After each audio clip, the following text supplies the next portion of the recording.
Good morning, everybody. Hope you're having a great day. Welcome to today's edition of the Daily Market Commentary. It's Wednesday morning.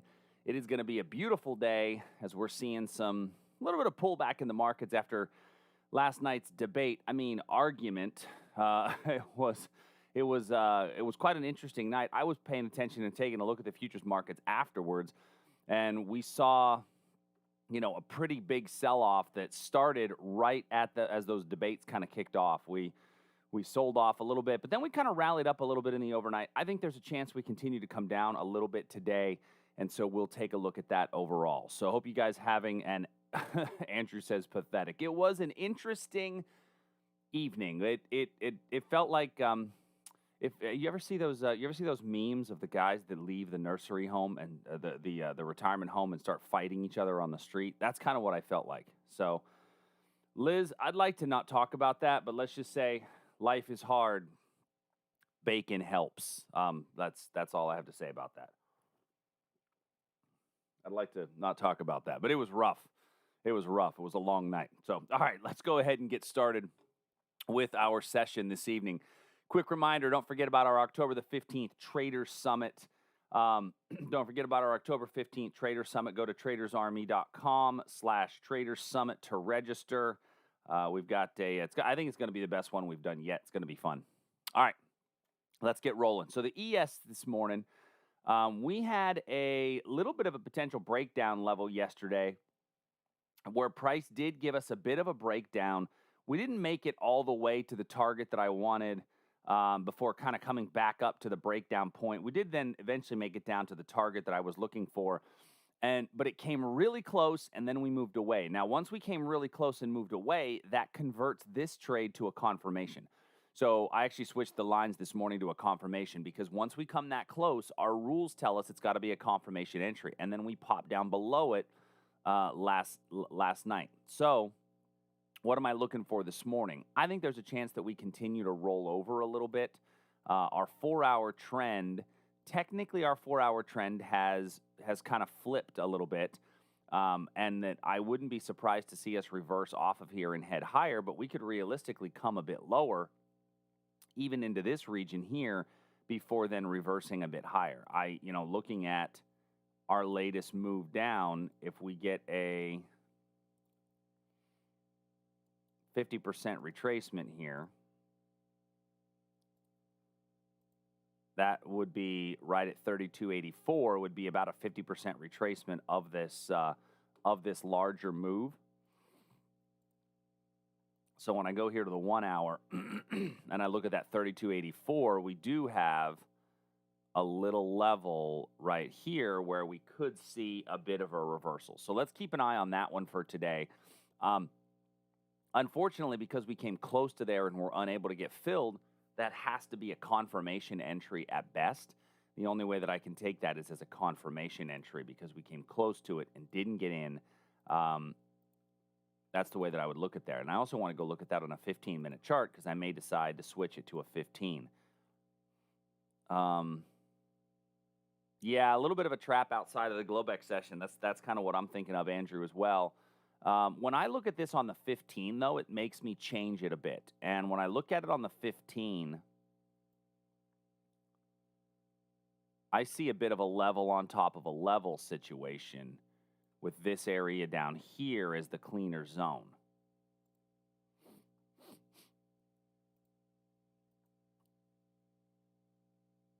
It looks cleaner on the 1 hour for sure, but that's why I shrunk it down, Joe. I would agree with that, and that's one of the things that I agree with, and so I pulled that down just a bit. So that would mean that we have room to come down until that area. We've got, that's still, what is that? 36 points away. So that's still 36 points away from where we are right now. So if you want to give it a short opportunity, I don't have a super clean short setup at the moment. Kurt, you know what? I'm going to switch it to a limit. Great point. I should switch that to a limit entry. And the reason I would switch it to a limit entry is because our big picture trend is still technically up in the 4 hour, and that would be a decent reversal area, and it's a much smaller zone. Decent time, not the best time of day, but a decent time of day as well. So let's keep that one in mind. Now, once again, if we get basing in front of the level, what do we consider what do we call basing in front of the level? Somebody clue me in. What is our basing in front of the level going to be referred to as?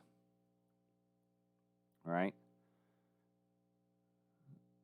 KOD. Very good. Kiss of death. That is going to be the kiss of death if we get the basing in front of that level. So I will definitely watch for that as we come into that region.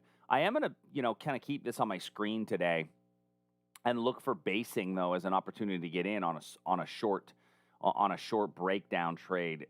I don't have one yet. There's nothing I can lean on yet to tell me that there's a decent opportunity. But if we do indeed get that, some basing in here, then I'll look for a breakdown. But I don't have it at all at the moment. Okay? Come down to a bit lower. Liz says at 32.62. Yeah, I could see that, Liz. I definitely could see it coming down to here because of this area here to the left. I would agree with that. And so that's why I've got both levels. I'm okay, by the way, trying to get short at the first one and getting stopped out, or trying to get long at the first one and getting stopped out, and then trying again at the second one. I'm all right with that. Sometimes these just kind of sometimes you get a reversal in the middle of these two, and that's always frustrating. So that's where that lower level is still very much in play. What about the uneven wick over wick at 33.40? I was thinking about that, Olsey, for a potential short. I'll be honest, I just don't know that we're going to make it up to there before dropping a little further. So that uneven wick over wick, that unbalanced wick over wick right here is definitely a play worth making.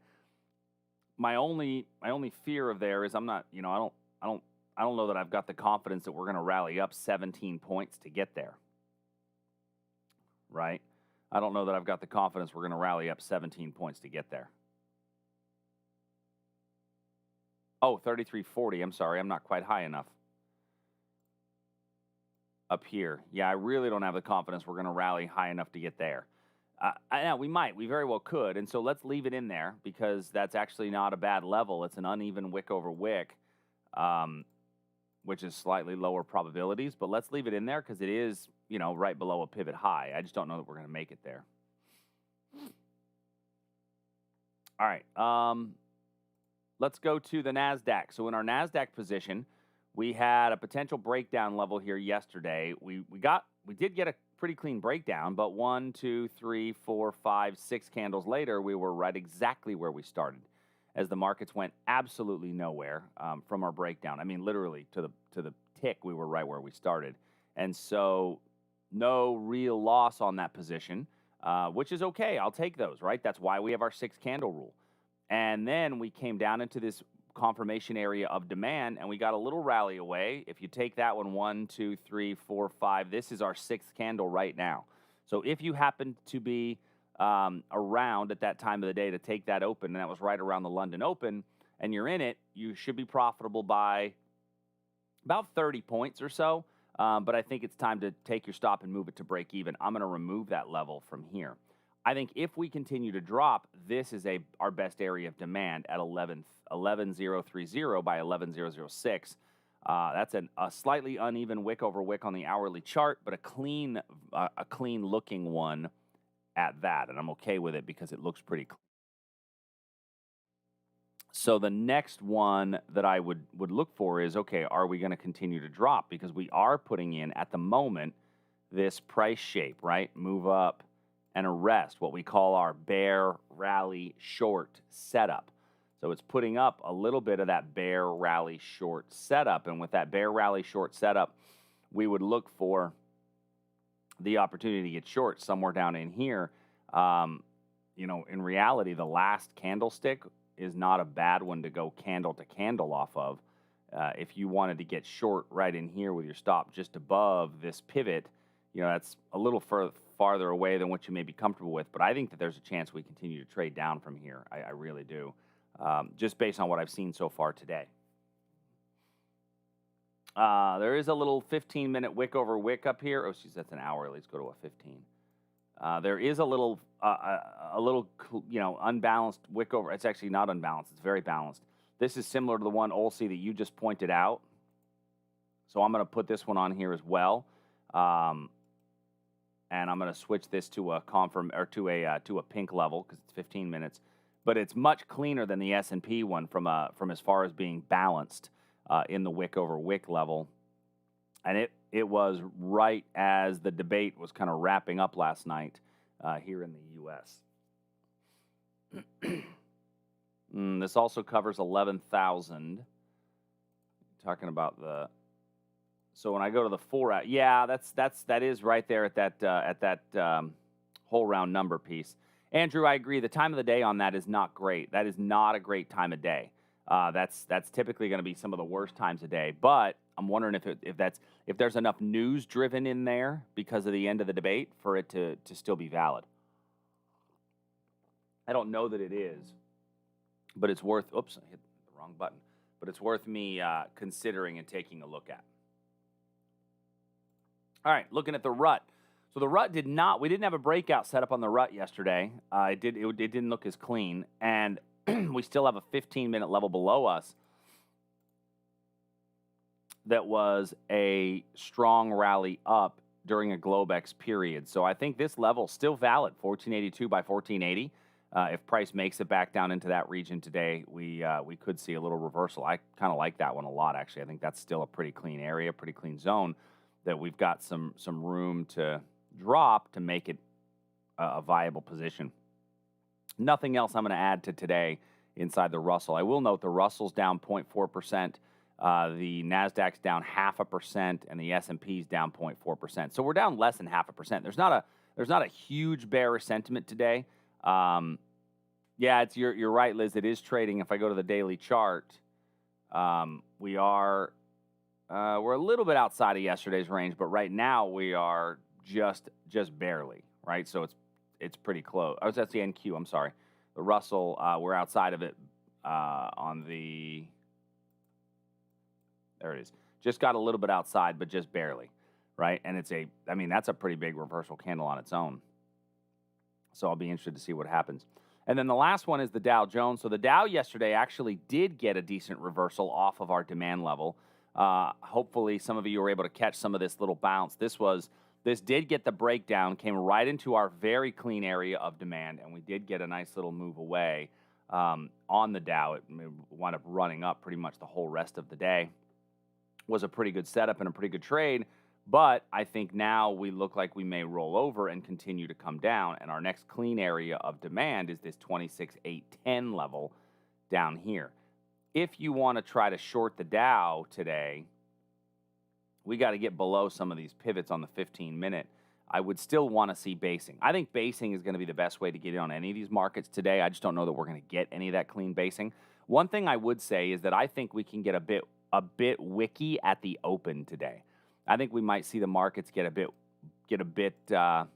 wicky at the open, and I don't know that I'm going to want to be overly involved at the open. I think I'm going to want to make sure that I am staying far away at the open, that I don't force a trade when one's not really there, and that's kind of my fear about trading on a day like this, where if I jump in at the open, I could get stopped out rather quickly, and I don't necessarily want to do that. So I'm going to take a quick screenshot here. Let me set up the right time frames here so I can share the grid so you can at least see what's available.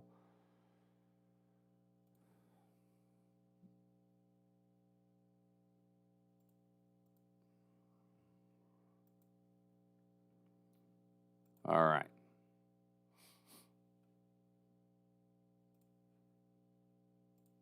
All right, so what questions do you all have for me on equities? What can I do for you today on equities? Anything popping into your brain?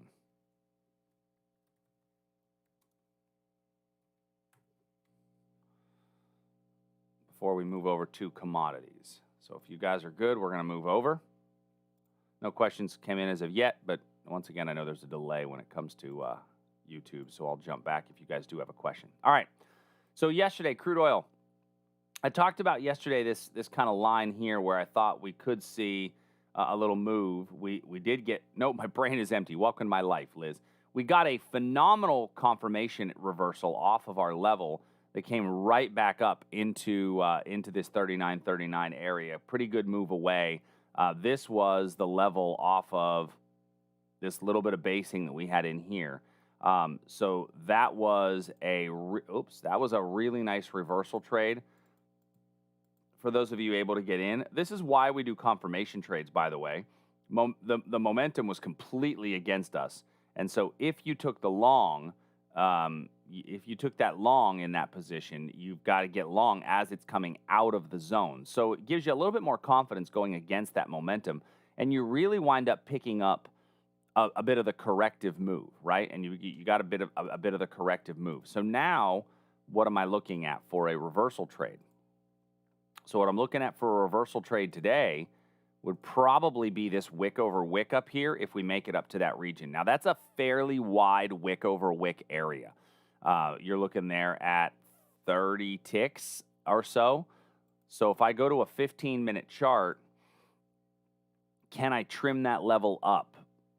There's not really much option to trim it up even when I go to a 15-minute chart, right? There's not a whole lot of trimming that can be done.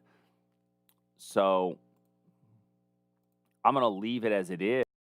Just note that because that level's so wide, if you're looking at a 30-tick width, I need at least 60 ticks of profit that's available. Well, do I have 60 ticks of profit available at the moment, right? Let's say that there's my stop, and my stop would have to go, the tightest my stop can be is above, I guess it'd be, technically your stop should be up here.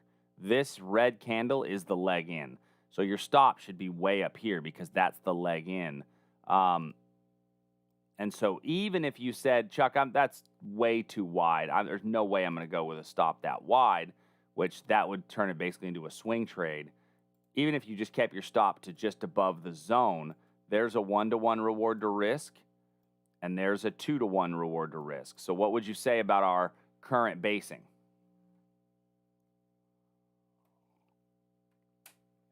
I'd say that our current basing is probably within our 2-to-1 reward to risk scenario.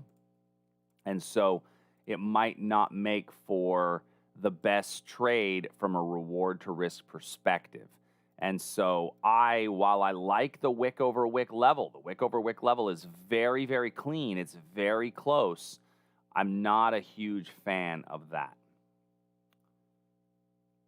John says, can raise the proximal to 39.77 on TradeStation on the 10,000 share bar. So I will say that's the number one thing I miss about TradeStation, John, is the ability to use volume charts. I cannot use share bar charts. I love share bar charts. It's the one thing that I cannot find on Thinkorswim, on Interactive Brokers, on Infinity, on really, on my Fidelity, on any of these other platforms that I have. But I definitely think that that's a possibility. You could raise it up to 39.77 to tighten that up a little bit. Makes up for the 103XN malarkey. That's good. I do love the word malarkey. So John, on your thoughts, I'm going to tighten this up a little bit then to 39.78 by 39.97. So Ingrid, when I always looked at it, it was always based upon the style of trading you were wanting to do, right? So like if I was really high frequency trading the S&P, I'd use like a 10,000 share bar, right? On the S&P, but you can go down to as low as a smaller than that. What I would use oftentimes is like a 25,000 share bar for big picture, and then go down to a 10,000 share bar chart really as a good entry time frame when I'd identify those opportunities. And I thought that was also very, very beneficial and very useful. The other side is we could have a little breakout to the upside, because even if we do make it up to this area, there's room to run from here to here if we get quality basing. And I don't have it as of yet. This would not be considered basing at this point.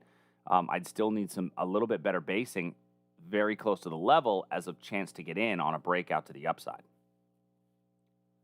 233, Ingrid, that's impressive. Are you talking 233 tick or 233 share bar?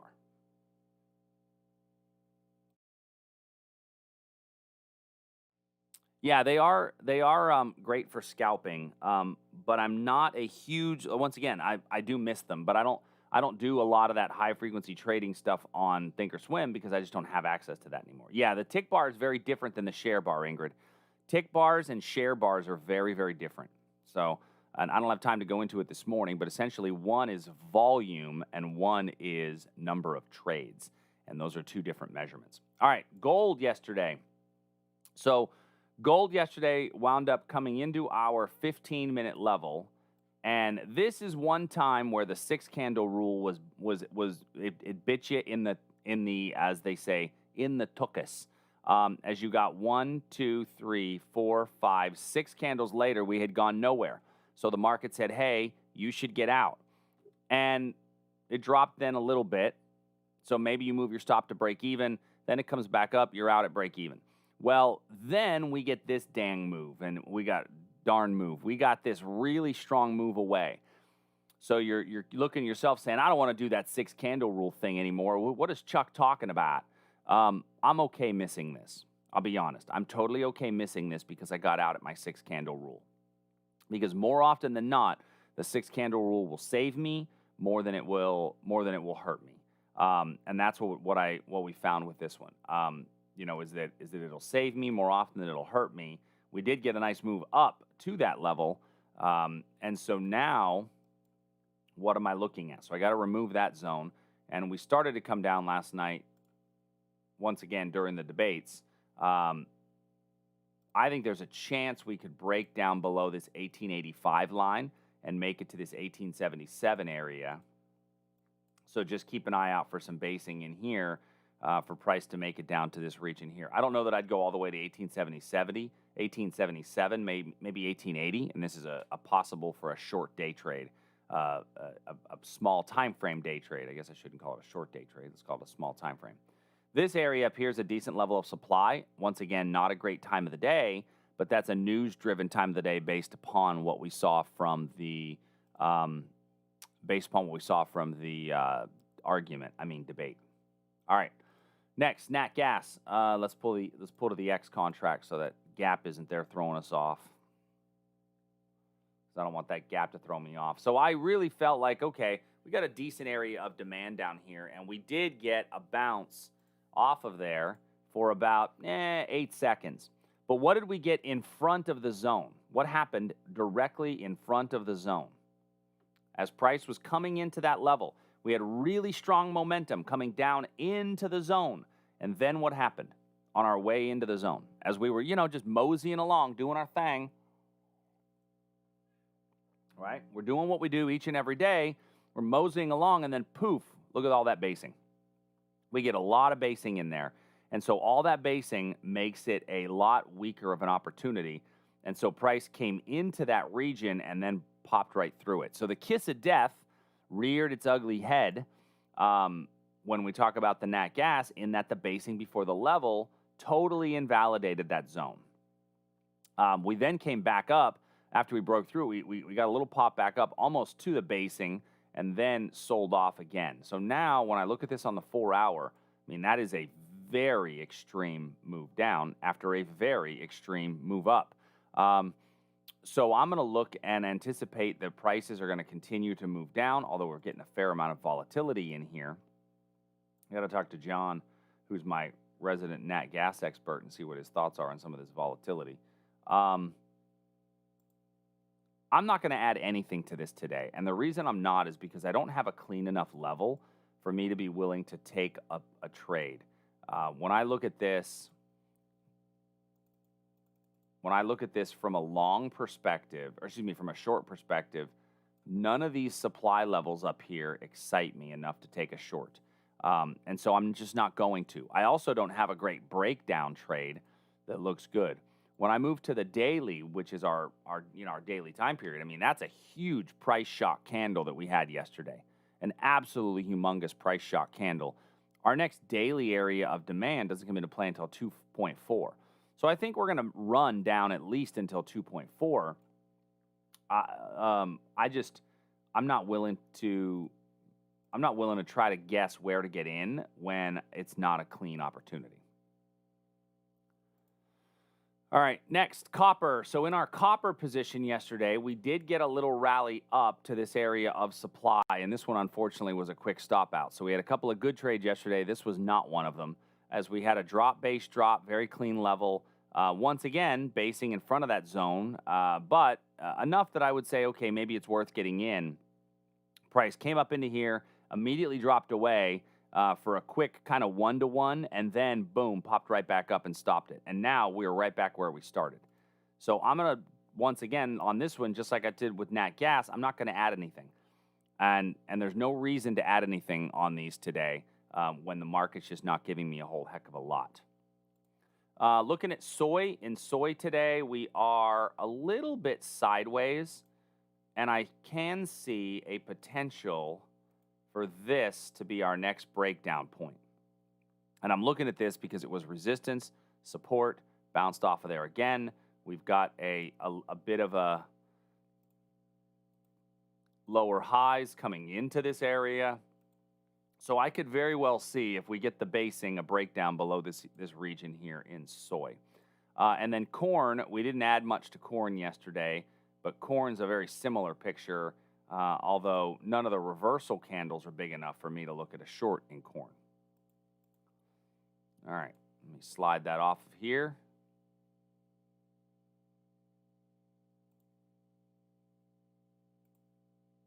Yeah, we can check some wheat, Joe. Hold on just a moment.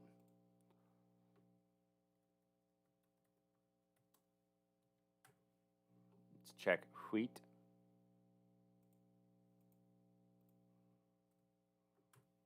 All right, so if I throw wheat up there, we looked yesterday at it, and we got a little move down. This is the kind of basing I said that we wanted in order for us to get short. Did we get this kind of basing before the level, right? We needed to have this kind of basing. Okay, so Joe, you took the breakout. The basing wasn't terrible, so I'm not bad on the breakout. 1, 2, 3, 4, 5. At 6 candles, where had it gone? Nowhere off that breakdown. So, because we didn't get the quality basing, right? And then that would have told you to get out anyway, basically where you got in. Now, you said you took the upside breakout. Joe, did you take the breakout above here? Right there, the most recent one? Is that where you got long? Right there at 555, 553? Because if you got long at 553, that beautiful. You followed the rules, brother. That's what I like about it. Nice. Because you've got a touch back here, you've got a touch right here, and then you had basing right here immediately before the level.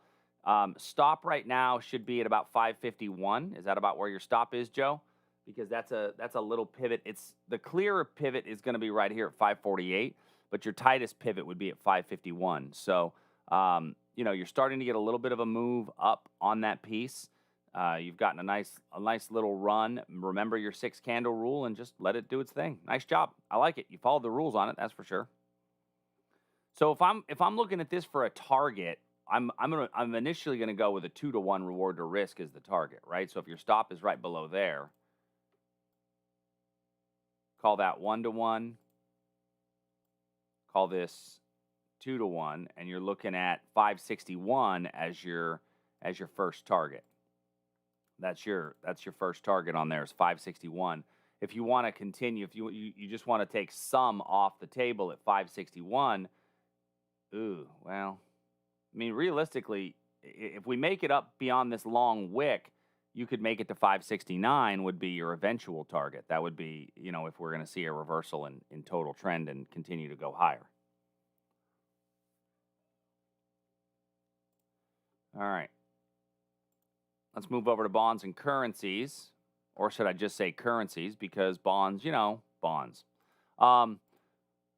We are getting a little slow grind higher, right? A little, I'll call it a very little slow grind higher. On the 4-hour, it's just, right? I'm still just waiting on price to come into these supply areas, so nothing really to add here. I'm going to pop into the New Zealand dollar here real quick, because that's the one that we've been looking at in lieu of the bond markets, because the bond markets have given us 2 things, Jack and crap, and Jack just left town. And so If I look at the bonds, yesterday we looked at a potential breakout above this region. So we looked at kind of above and below, and we did get a decent breakout, and we got some basing here in front. The breakout gave us a reversal trade all the way up to our 1 hour zone. Our 1 hour zone gave us a nice reversal all the way back down. And so those were two really good setups.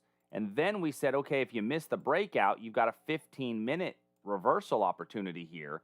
That one nicked by a tick, if you will, that it did not get in and get filled. And so I'm going to remove it at this point, only because we're fairly on our 4 hour, we're gaining a little bit of steam. I don't want to try that 15-minute level again. And my 1 hour level of supply up here, we've hit it once. We got a pretty good move away. I'm going to remove that one as well. Whew. So that's all the review from yesterday. There was a lot of trades yesterday in the New Zealand dollar that kind of came to fruition. But now, what's the trade for today? Well, we know that this isn't an authentic level. It's a retest of what happened over here to the left. And our 15-minute area of demand down here, we kind of bounced off of. And so really that tells me that I don't want to add anything to today, right? What that tells me is that I don't want to add anything else to today, and I'm going to let this just kind of do its thing today. Supplies still up here, potential breakdown below here, but I'm not adding anything new to the list. All right, inside the Aussie. So our Aussie trade yesterday, once again, remember I said, oh, that 6-candle rule, I missed out on a trade because of the 6-candle rule. Well, let's look at our 15-minute Aussie trade yesterday. We got a nice move off of the level, and price rallied up to our area of supply. So this was a really clean move. Leave me in the chat down below if you were able to catch this move and got a little run on this move away. Hopefully you did and caught a nice little profit on that one. But then it came into our hourly supply. Now our hourly supply, if you took that hourly supply, look at what happens. You get into the trade, 1, 2, 3, 4, 5, 6 candles later, it's telling me what? All right? If I think about what it's telling me 6 candles later, it's telling me get the heck out of Dodge. We are not interested in this trade because it's not going anywhere. And that's when we got this pop above the level. So whereas I showed you that gold trade where the 6-candle rule kind of kept you out of a profitable trade, more often than not, the 6-candle rule keeps me out of a losing trade. And this is a good example of it doing so. I'm going to put a line of control right here.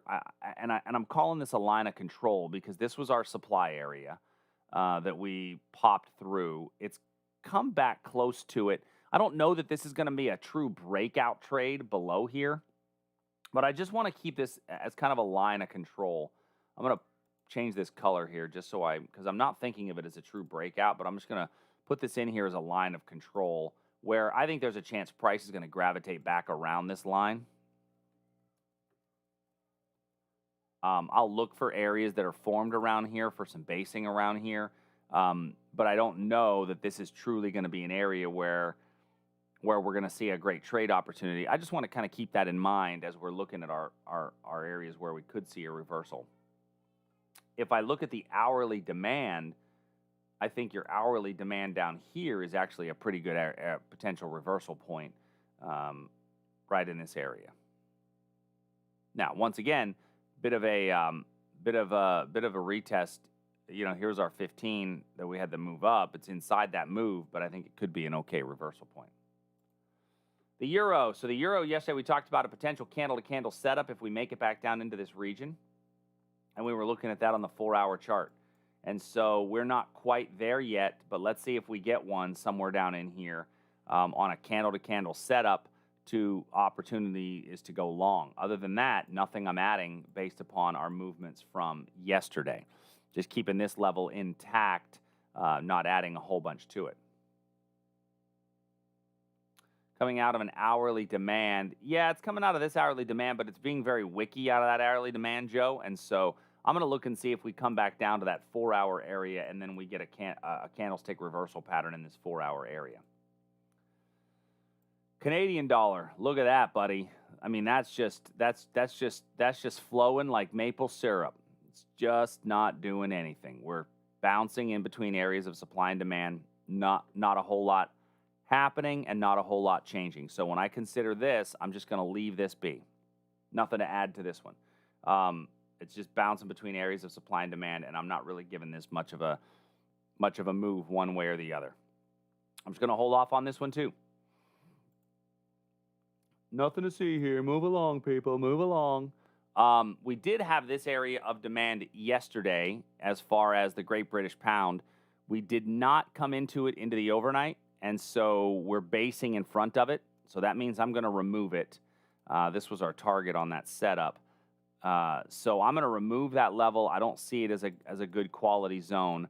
And when I look at the 4-hour, right, I do have a decent little 4-hour demand right here, which I'll put some lines around, and that could be a place where we see a reversal, but that's a little bit lower than where we are at the moment, and really on the wick over wick spot here, if you really tighten her up, we're looking at this area in here, but by this hourly chart, by that definition, then I don't love this wick that came back down into it as a bit of a retest. So there's just not a whole lot of super clean levels in here. And so like some of my other currencies, I'm just not adding anything new to it. By the way, do I have to add something new every day? Am I required to add a new level every day? No, I'm not required to add a new level every day. I can take levels off and then not add anything else. Because if I don't get a good setup, I don't want to take a good trade. It just makes no sense, right? All right, so yesterday we talked about the fact that we were pinching inside of this kind of price action and that there was a potential reversal above us in the hourly chart. We did get a touch back to that potential reversal. So price did get us back into that area. We got a little move away. 1, 2, 3, 4, 5, 6 candles later, it had not really made much of a move other than the first candlestick, right? So it really started to stall off. So at that point, it's a good opportunity to take your stop, move it to break even, or take some money off the table. Good with that too. We wound up getting a rally back up into this supply level, and now we've sold off again. So the level has been all used up. I'm not going to go back to the well on that one again. But on the 4-hour, what's my 4-hour telling me to do? Oh, that Justin's level from the worksheet. Okay. Thanks, Sonia. I'll go back and double check that. Yeah, because I don't consult Justin's worksheet before doing these sessions in the morning. So. Yeah, but the 4-hour here is telling me nothing. It's telling me to do nothing. And a lot of my currencies are doing that today, right? So what I'm not going to do is force any of these levels when the market's not giving me anything that's telling me I should get in. That's the best way that I should put it. Could be the end of the downtrend. Very well. I wouldn't be surprised to see this be the end of the downtrend, Joe. So, all right. Well, I'm going to throw in some currency pieces here. So that is updated in the trade worksheet. All right. So that's all I really have to cover for today. I thought about jumping on around lunchtime today and maybe going through a couple of actual options positions, more on the swing trading perspective. So we may hop on later today, and maybe I'll even see if Corey wants to jump on with me, and we can maybe talk about some longer term options positions. So I'm gonna just keep an eye on that this afternoon. We may pop up, we may not. It may be something that we jump into. I want to see if we've got any good options setups that come in today. I'll see if Corey's got some time. Maybe we can do that. So. We'll probably jump into. I'll probably jump into the member chat room if we do it, guys. I'll see if Corey has the ability to do it. Maybe we can jump into the member chat room for a little while instead of the live trade room. We'll maybe look into jumping into the member chat room for a little bit. Yeah, jump into the member chat room that way because I know a couple of you guys are using that too. For those of you guys that do use that member chat room, please note that we put a password to enter the member chat room. Zoom has asked us to start doing that, and so we have to. There's now a password to enter the member chat room. You can get it when you just go to the community lobby. We put it on there, so you should be able to access that. All right. Hope you guys have an absolutely amazing day. Ooh, gold's coming to our supply zone. Let's go take a look.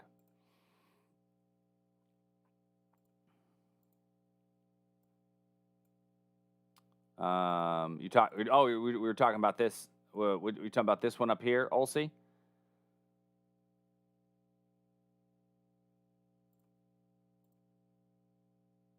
We are coming close to this little area right in here. You're right. This was that one that was not formed at the best time of day. Are my equity markets giving me that jump too? Yep, equity markets are coming close as well. So, this, once again, not the greatest time of day, but we could see a little reversal off of this for a small move. Once again, not the best time of day. And I think that the NASDAQ, if I'm not mistaken, the NASDAQ 15-minute wick over wick was a slightly better level. But we could get a little reversal off of here. So if you're willing to take the risk on that one, then you'd be looking to get short right in this region. Remember, your stop, technically, your stop should be way the heck up here because this is the pivot. You certainly can make it very, very tight if you want to, and you just want to take this as a small flyer, and maybe if you're going to do this one, I would say do it with a micros once again, because the time of day was pretty rough. So, all right, everybody.